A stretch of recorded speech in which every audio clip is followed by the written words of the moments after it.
প্রেমময় পরমদয়াল শ্রী শ্রী ঠাকুরের রাঙারাতুল চরণে এতক্ষণ যারা নামামৃত সুধা পান করলেন, তাদের মানব জীবন শ্রেষ্ঠ জীবনের একমাত্র উদ্দেশ্য ঈশ্বর প্রাপ্তি। তা যেন এই জীবনেই সফল হয়, এই কাতর প্রার্থনা দয়ালের রাঙারাতুল চরণে। শ্রী শ্রী ঠাকুরের আমরা অনেকেই দীক্ষা পেয়েছি, অনেকে পাইনি। যারা দীক্ষা পেয়েছি তাদের মধ্যে অনেকে দীক্ষা নেওয়ার পরেও হয়তো সস্তায়নীয় করেন, তবুও যেন মানসিক শান্তি, তৃপ্তি, সাধনায় উন্নতি করতে পারছেন না। তার পিছনে কারণ কি? এই বিষয়ে আজকে আলোচনা করব। ইষ্ট সর্বতা এবং ইষ্ট প্রীতি সকল যোগ বা সিদ্ধির মূল ঔষধ। ইষ্ট তপা, ইষ্ট সর্বস্ব এবং ইষ্ট প্রীতি সকল যোগীর সিদ্ধির কারণ। তাই শ্রী শ্রী ঠাকুর বললেন, আত্মাই বলো আর ব্রহ্মই বলো, তার মূর্তি বিগ্রহ হলেন ইষ্ট। আত্মা পরমাত্মা, যত দেবদেবীর মূর্তি সব হচ্ছেন আমার ইষ্ট। মানুষ যখন ইষ্ট সর্বস্ব হয়, ইষ্ট প্রীতার্থ ছাড়া আর কোনো কাজ, এমনকি শ্বাস প্রশ্বাস পর্যন্ত পড়ে না। শুধু ইষ্টের প্রীতি লাভ করার জন্য আমার শ্বাস প্রশ্বাস, প্রত্যেকটি শ্বাস প্রশ্বাসের মধ্যে নাম হয়। এই রকম করে ভক্তিযোগ, কর্মযোগ, জ্ঞান যোগে সিদ্ধি লাভ হয়ে ওঠে। কর্মযোগ, জ্ঞান যোগ, যে যোগই হোক না কেন, সব যোগের মূল যোগ হচ্ছে ভক্তিযোগ। তাই এই ভক্তিযোগ যখন প্রগাঢ় হয়, গভীর হয়, তখন সন্তোষ আসে মনে প্রাণে। ঠাকুর বললেন, মানুষ নিজেই জানে না যে সে কি চায় আর কি চায় না। পরমপিতার দয়া ছাড়া সন্তোষ লাভ কমই হয়। তাই ইষ্ট স্বার্থ প্রতিষ্ঠা ছাড়া আমাদের জীবনে আর কিছু চাওয়া পাওয়া থাকে না। তাই সব অবস্থায় নাম পরায়ণ হয়ে মন, প্রাণ, মাথা ঠান্ডা রেখে ভেবে শুনে ইষ্ট স্বার্থ প্রতিষ্ঠার জন্য যা যা করা প্রয়োজন, সাধ্যমতো সেইগুলোই চেষ্টা করতে হয় অহরহ, সব সময়, দিনে রাত্রে, মনে প্রাণে। তবেই পরমপিতার আপনজন হওয়া যায়। আমাদের জীবনে নানা ভাব থাকে, নানা কর্ম থাকে, নানা কর্মব্যস্ততা, চঞ্চলতা থাকে। তাই ইষ্টের চেয়ে থাকলে আপন, ছিন্ন ভিন্ন তার জীবন। তাই আত্মপ্রসাদ, আত্মতৃপ্তি লাভ করতে গেলে আত্মসমর্পণ দরকার। দুশ্চিন্তা, অশান্তি যখন আমাদের ঘিরে ধরে, তখন আত্মসমর্পণ আসে না। মন অবসাদগ্রস্ত হলেও গুরুর নির্দেশ মেনে চলতেই হবে, এটা যেন মাথায় থাকে। একদিন একটি ছেলে ঠাকুরকে জিজ্ঞেস করছেন, মন যখন অবসন্ন, তখন তো পরমপিতার নাম নিতেও ভালো লাগে না, ইচ্ছে করে না। শ্রী শ্রী ঠাকুর বললেন, দূর পাগল, তার প্রতি মন থাকলে অবসাদগ্রস্ততা কেটে যায়, আর ইষ্টের প্রতি মন না থাকলে তখন অবসাদগ্রস্ত ঘিরে ধরে। মনের কথা শুনো না, গুরুর কথা শোনো। ভালো থাকি মন্দ থাকি নাম চালিয়ে যাও, ওর ভিতর দিয়ে আপসে আপ সব ঠিক হয়ে আসে।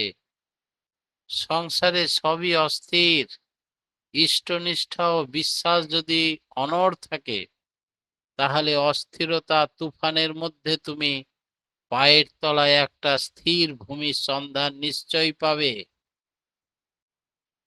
আপনারা এই ঘটনা জানেন অবশ্যই, যে একবার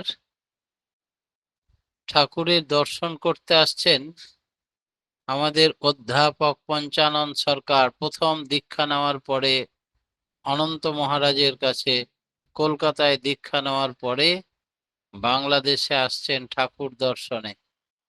যখন নৌকায় চেপেছেন তখন উথাল পাথাল তরঙ্গ, ঝড় ঝঞ্ঝা, বৃষ্টি শুরু হয়েছে। আর মাঝি দিক হারিয়ে ফেলছে, পৌঁছাতে পারবে কিনা এই তরঙ্গের মধ্যে। আর সকলেই কাঁদতে শুরু করেছে, কারণ অনেকেই সাঁতার জানে না। মাঝ পদ্মায় কি হবে এখন, উপায়, বাঁচবার উপায় কি? তখন প্রফেসর পঞ্চানন সরকার কয়েকদিন আগে দীক্ষা পেয়েছে এবং অনন্ত মহারাজের যাজনে সে জানে তিনি দেশ দুনিয়ার মালিক, পরম ব্রহ্ম, পরমেশ্বর, পরমাত্মা। তাই সবাইকে আশ্বস্ত করে তিনি নৌকার ভেতরে চলে গেলেন আর ধ্যানে বসলেন এক মনে। কঠোর ধ্যান এই দুর্বিষহ পরিস্থিতিতে, আর কাতর প্রার্থনা, হে প্রভু, হে পরমপিতা, তুমি সকলের রক্ষক, তুমি এই ঝড়ঝঞ্ঝার হাত থেকে নৌকা শুদ্ধ সমস্ত মানুষকে রক্ষা করো। মুহূর্তের মধ্যে ওই তরঙ্গের মাঝে একটা ছোট পাহাড় বা টিলার মধ্যে ঠেকে গেল নৌকা। মাঝ পদ্মায় আবার পাহাড় কোন কালে ছিল? মাঝি তো আশ্চর্য, এতদিন নৌকা বেয়ে খায়, কখনো দেখিনি এরকম ঘটনা। সেই নৌকাটা থেমে গেল ওই পাহাড় বা টিলার মধ্যে। যখন ঝড় বৃষ্টি থেমে যায়, স্থির হলো, তারপরে নৌকার এই পাহাড়টা আবার ডুবে গেল, নদীর অতলে চলে গেল। নৌকা আবার পেরিয়ে এলো, এই প্রান্তে পৌঁছে দিল সবাইকে। তিনি তখনও ঠাকুর দর্শন করেননি চর্মচক্ষু দিয়ে। পঞ্চানন সরকার ভেবেছে ফটোতে কত সুন্দর ঠাকুরের ফটো দেখেছি। ঠাকুর যখন অর্ধশায়িত অবস্থায় চৌকিতে শুয়ে আছেন, প্রণাম করে ভাবছে যে ঠাকুরের ফটোর সঙ্গে তো মিলছে না। তখন ঠাকুর নিজের মনে মনেই বলছেন, ফটোতে দেখি কত যেন ভালো, কাছে এসে দেখি মুখ কালো কালো। তখন বুঝতে পারলেন যে পরমপিতা আমার মনের ভাবও বুঝতে পেরে এরকম ছড়া কাটলেন। পরবর্তীতে পরমপিতা তাকে সারা জীবনের জন্য রেখে দিয়েছিলেন এবং সে জাদু মাস্টার, যাকেই পড়াতেন সকলেই ভালো রেজাল্ট করে পাশ করে যেত।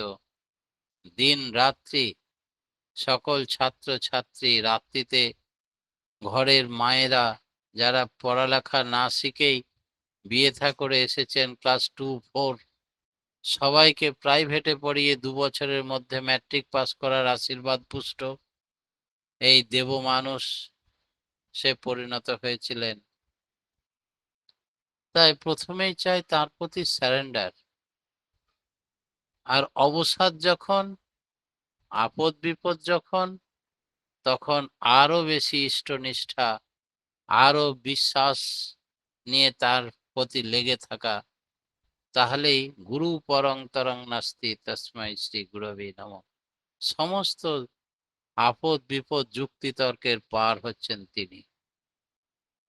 তাই বাস্তবে নিজের স্বার্থের কথা, সুখের কথা ভাবতে হয় না, ভাবতে হয় তিনি আমার স্বার্থ, তিনি আমার সুখ, তিনি আমার ইহকাল, তিনি আমার পরকাল, তিনি আমার সব। ফল কথা, ভাববার বস্তু একমাত্র তিনি, একেই বলে ভাব ভক্তি। তখন তার তৃপ্তি সাধনই হলো জীবনের ব্রত। কায় মন বাক্যে তাই করে চলা, এই হচ্ছে গন্তব্যে পৌঁছার উপায়। ঠাকুর ইচ্ছা অনুযায়ী চলাই বুদ্ধিমানের কাজ। তোমার ইচ্ছাই পূর্ণ হোক ঠাকুর, নিজের কোনো ইচ্ছা প্রকট না করা। যে অবস্থায় আছি সেটাই তাঁর ইচ্ছা, এটাতেই মনে খুশি থাকা, সুখী থাকা, আনন্দে থাকা, এটাই হচ্ছে বুদ্ধিমানের কাজ। কখনোই যেন ঈশ্বরের ইচ্ছা ছাড়া নিজের ইচ্ছা প্রকট করতে গিয়ে কনফ্লিক্ট বা দ্বন্দ্ব সৃষ্টি না হয়। উপযুক্ত গুরু লাভ হলে তাতে অচ্যুত অনুরাগ গজালে আর ভাবনার কিছু থাকে না। কোনো প্রত্যাশা নিয়ে ঈশ্বর ধরতে নেই। নিজের ইচ্ছার কোনো ধার না ধরে তার মনের মতো করে নিজেকে গড়ে তুলতে হয়। তিনি জানেন কার কিসে মঙ্গল, আর তার ইচ্ছা অনুযায়ী নিজেকে পরিচালনা করাই বুদ্ধিমানের কাজ। ভেদবাদী গুরু প্রকৃত গুরুই নয়। যে গুরু পূর্ব গুরুদের প্রতি অনীহা, অবিশ্বাস, পরশ্রীকাতরতা বা সমালোচনা, কটু সমালোচনা করেন, তারা গুরু হবে কি করে? ভেদবাদী গুরু প্রকৃত গুরু নয়। তাদের দীক্ষার ভিতর দিয়ে দীক্ষার প্রকৃত উদ্দেশ্যই সিদ্ধি হয় না। খণ্ডিত জ্ঞান যাদের, তারা কোনো খণ্ডিত বিষয়ের শিক্ষক হতে পারে, কিন্তু পদার্থবিদ্যা, রসায়ন শাস্ত্র, তারা ধর্ম এবং সমগ্র জীবন নিয়ে যে বিষয়, সেই বিষয়ের আচার্য তকমা পেতে পারেন না। গুরু ছাড়া ব্রহ্ম জ্ঞান উপলব্ধি হয় না। সে অহং ব্রহ্মাস্মি এই মন্ত্র জপেরও বিধান আছে। যেখানে উপলব্ধিবান গুরুই শেখান, গুরু বিনে জ্ঞান হয় না, বিপদ কেটে যায়, প্রবৃত্তি অভিভূত হয় না, প্রবৃত্তি নিয়ন্ত্রণে আসে। বৌদ্ধ গ্রন্থে আছে নিজের বন্ধন ছিন্ন করার কথা, আর এই বন্ধন ছিন্ন করতে গেলে তার সহজ উপায় হলো সক্রিয় সেবা সহ ইষ্টের উপরে অচ্যুত অনুরাগ, তার উপরে টান, ভালোবাসা। বৃত্তিগুলোকে জোর করে টেনে নামাতে পারে না, ধীরে ধীরে সেগুলো অ্যাডজাস্ট বা নিয়ন্ত্রণ হয়ে যায়। মূল কথা গুরুর প্রতি অচ্যুত অনুরাগ বা ভালোবাসা। তখন প্রবৃত্তি আপনি আপ নিয়ন্ত্রিত হয়। এই গুরুতে প্রেম ভক্তির উপায় কি? ঠাকুর বললেন, প্রেম ভক্তি নেই এমনতর ভাবতেই নেই, বলতেও নেই। কারণ সব সময় পজিটিভ থিঙ্কিং প্রয়োজন। প্রশ্ন শূন্য হয়ে গুরুকে মাথায় নিয়ে চলতে হয়। অন্তরে ভক্তি ভরে তার ভালো কি করে করব, গুরুর নাম করব, গুরুর চলাফেরায় জপ করব, তার কাজে ব্যাপৃত থাকব। নেশার মতো গুরু ভক্তি যেন আমাকে পেয়ে বসে। তার সঙ্গে জড়িত আছে ইষ্টভৃতি, যজন যাজন ইষ্টভৃতি, সস্তায়নী সদাচার। রোজ নির্জনে থেকে, জন অরণ্যে থেকে, সব অবস্থায় সব পরিস্থিতি থেকে শুধু শারীরিক, মানসিক, নৈতিক, দৈহিক, চারিত্রিক, আর্থিক সার্বিক কল্যাণ কামনায় গুরু সাধনের উদ্দেশ্য, আর তার প্রতি অগাধ প্রেম, ভালোবাসা, অনুরাগ, এই হচ্ছে সাকসেসের মূল চাবিকাঠি। এই সম্বন্ধে ভগবান বুদ্ধদেবের একটা গল্প বলি। একটা গ্রামে একটা ছেলে বেশ কিছু বিদ্যা অর্জন করেছে, অনেক কিছু জানে। জানার পরেও শুনেছে ভগবান বুদ্ধর কাছে গিয়ে দীক্ষা নিলে তার আরো জ্ঞান বাড়বে। তাই ভগবান বুদ্ধ অনেক শিষ্যদের মাঝে বসে আছেন। তিনি সন্ধান করে করে সেই বুদ্ধের আশ্রমে এলেন। এসে প্রণাম করে বললেন করজোড়ে, প্রভু, আমি অনেক কিছু জানি ধর্ম সম্বন্ধে, অনেক সাধনা করেছি, কিন্তু আমি শুনেছি আপনার কাছে দীক্ষা নিয়ে আরো অনেক কিছু জানা যাবে। সেই আশাতে আমি এসেছি আরো কিছু শিখবার জন্য। তাই আমাকে দীক্ষা দিন এবং অন্যান্য শিষ্যদের মাঝে আমাকে রাখুন। ভগবান বুদ্ধ সব শোনার পরে বললেন, তুমি 10 দিন পরে এসো। তাই যুবকটি ফিরে গেল 10 দিনের পর আসবে বলে। 10 দিন পর যখন আবার গিয়ে ভগবান বুদ্ধদেবকে একই কথাই বলল যে আমি ধর্ম সম্বন্ধে অনেক কিছু জানি, তবু আরো শিখবো আপনার কাছ থেকে, অনেক কিছু জানার ইচ্ছা আছে, সেই আশাতে এসেছি। আপনার কাছে দীক্ষা নেব এবং এখানেই থাকবো আপনার অন্যান্য শিষ্যদের মতো। ভগবান বুদ্ধ আবার বললেন, তুমি আবার 10 দিন পর আসবে। দুবার, তিনবার, চারবার এইভাবে ফিরিয়ে দিলেন। যুবকের ধৈর্যচ্যুতি ঘটল। এবার চতুর্থবারে তিনি এসে বললেন, কেন ভগবান আমাকে আপনি প্রত্যেকবার ফিরিয়ে দেন?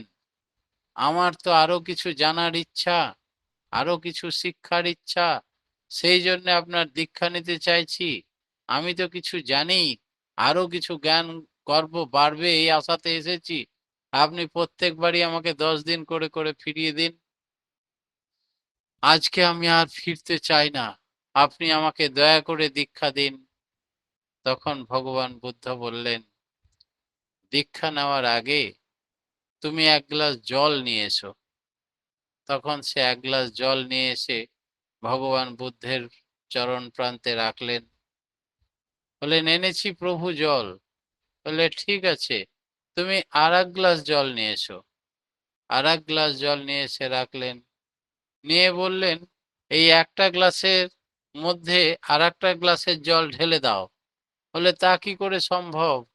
ওই গ্লাসের জলটা ফেলে না দিলে, ওই গ্লাসটা খালি না করলে কেউ, জলটা তো বাইরে পড়ে যাবে। জলটা এমনিতেই গ্লাসটা ভর্তি আছে, তাহলে কি করে সম্ভব হবে 2 গ্লাস জল 1 গ্লাসের মধ্যে ঢেলে দেওয়া? বলে, আমার ওইখানেই প্রশ্ন। তুমি অনেক কিছু জানো, শিখে এসেছো, ওই তোমার জ্ঞানটাকে খালি না করলে তোমায় জ্ঞান গর্ভ আমি ভরে দিতে পারবো না। তাই তুমি যা কিছু শিখেছো সেগুলোকে আগে ভুলে যাও, মস্তিষ্কটাকে খালি করো। ব্রেন খালি করলে নতুন ভাবে যা কিছু পাবে সবই শিখবে, এই আশা নিয়ে এলে শেখানো যাবে। আর যদি তুমি পূর্ব জ্ঞান অর্জন করে আসো, তাহলে কোনোটা তুমি নেবে, কোনটা নেবে না, নিজে বিচার বুদ্ধি করে দেখবে। তখনই পরমপিতা স্বদেশে কুৎসামণ্ডিত হন। তাই সদ্গুরুর দীক্ষা মানে মনে প্রাণে সবটা তার আদেশ নির্দেশ পরিপালন করে চলবো, এই প্রতিশ্রুত হওয়া।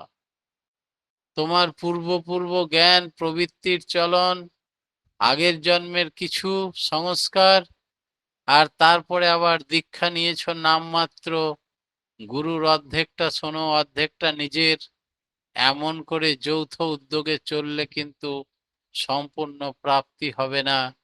তখন গুরুকে বলবে ডিপ্রেসড, হবে গুরুকে কুৎসামণ্ডিত করবে, এই দীক্ষা নিলে কোনো লাভ হয়নি আমার। তাই জ্ঞান গ্রহণ করার জন্য আগে কলসি, ওই গিলাসটাকে খালি করতে হবে। এছাড়া পূর্ণ জ্ঞান অর্জন করতে পারবে না। যে কথা একদিন শ্রী শ্রী ঠাকুরকে জিজ্ঞেস করছেন প্রফুল্ল দাসদা, আপনি যে বলেন নিজেকে আমি কিছু জানি না, মুখ্য বামুন, তাহলে কেষ্টদা বারবার অনুরোধ করাতে আপনি ইংরেজিতে ভলিউমের পর ভলিউম মেসেজ দিতে আরম্ভ করলেন, এতগুলো মেসেজ বই বার হলো। আর আপনার যে ইংলিশের স্ট্যান্ডার্ড, সেটা বড় বড় ইংরেজরা পড়ে মাথা ঘুরে যায়, তারা জানে না এত সুন্দর ইংরেজি। তাহলে আপনি মূর্খ কোথায়? শ্রী শ্রী ঠাকুর বললেন, আপনি এমএ পাস, আপনার যোগ্যতা আছে, তাই পরমপিতা না হলেও আপনি স্বেচ্ছায় চলাফেরা করতে পারেন। আর আমার কোনো যোগ্যতা নেই, প্রতি মুহূর্তে একটা শ্বাস প্রশ্বাসও নিজে ফেলতে পারি না পরমপিতার করুণা ভিক্ষা ছাড়া।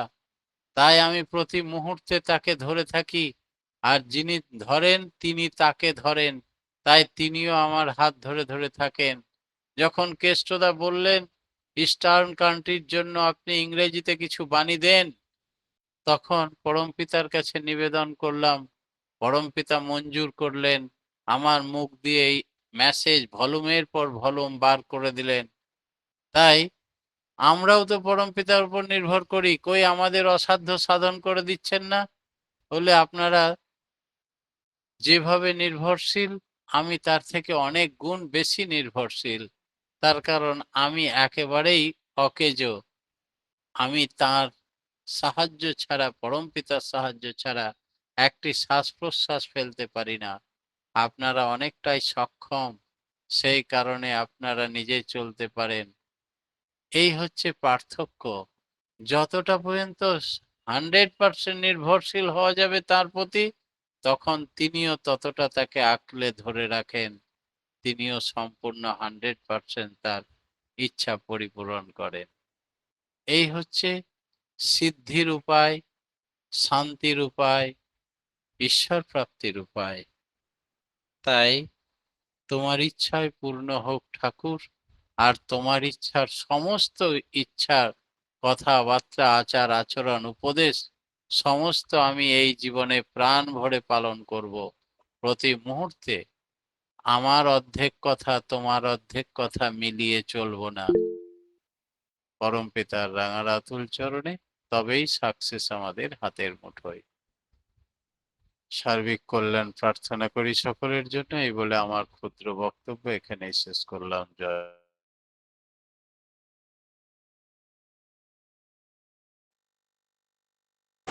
জয় গুরু দাদা। আমরা আজকে খুব সুন্দর আলোচনা শুনলাম যে ইষ্টতপা, ইষ্টপ্রীতি, ইষ্ট সর্বস্ব হলে কর্মযোগ, জ্ঞানযোগ, ভক্তিযোগ প্রগাঢ় হয়। ইষ্ট স্বার্থ প্রতিষ্ঠাই আমাদের জীবনের লক্ষ্য। ইষ্টের চেয়ে আপন কেউ থাকলে জীবন ছিন্ন ভিন্ন হয়ে যায়, অস্থিরতা কেটে যায় তাকে ধরলে। পঞ্চানন সরকাররা জীবনের ঘটনা শুনিয়ে আমাদের সমৃদ্ধ করলেন। তাকে ভক্তি করে ডাকলে তিনি রক্ষা করেন, তার প্রতি পূর্ণ সারেন্ডার চাই। তখন তিনি বিপদে আপদে রক্ষা করেন, তার ইচ্ছায় চলতে হয়। গুরু ছাড়া ব্রহ্মজ্ঞান উপলব্ধি হয় না বা সিদ্ধি লাভও হয় না। প্রশ্ন শূন্য হয়ে তার চরণে আত্মসমর্পণ করতে হয়। পরম পিতার করুণা ছাড়া কিছুই হয় না। খুব সুন্দর আলোচনা দাদা। আমরা আজকে খুব সুন্দর আলোচনা শুনলাম যে সিদ্ধি, শান্তি এবং ঈশ্বর প্রাপ্তি কিভাবে করতে, তার আলোচনা করে আমাদের সমৃদ্ধ করলেন। পরম পিতার আমার আতুল চরণে আপনার সার্বিক মঙ্গল প্রার্থনা করি। আপনি আপনার পরিবার, পারিপার্শ্বিক সবার সুদীর্ঘ নিরোগ জীবন প্রার্থনা করি দয়ালের আমার আতুল চরণে। জয় গুরু দাদা। ভালো থাকুন, সুস্থ থাকুন এবং পরিবার, পারিপার্শ্বিক সবাইকে নিয়ে সুখে, শান্তিতে, আনন্দে ভরপুর হয়ে থাকুন। এই কাতর প্রার্থনা করি দয়ালের আমার আতুল চরণে আমরা সবাই। জয় গুরু দাদা। এখন ভক্তিগীতি পরিবেশন করবেন জলি সরকার মা। আপনি ভক্তিগীতি পরিবেশন করবেন। তারপরে আমাদের সুজন ঘোষ পড়তে চেয়েছে বাচ্চা, সেটা আমাদের আলাপনীতে আমরা শুনবো। আগে জলি ঘোষ মা ভক্তি গীতিকে পরিবেশন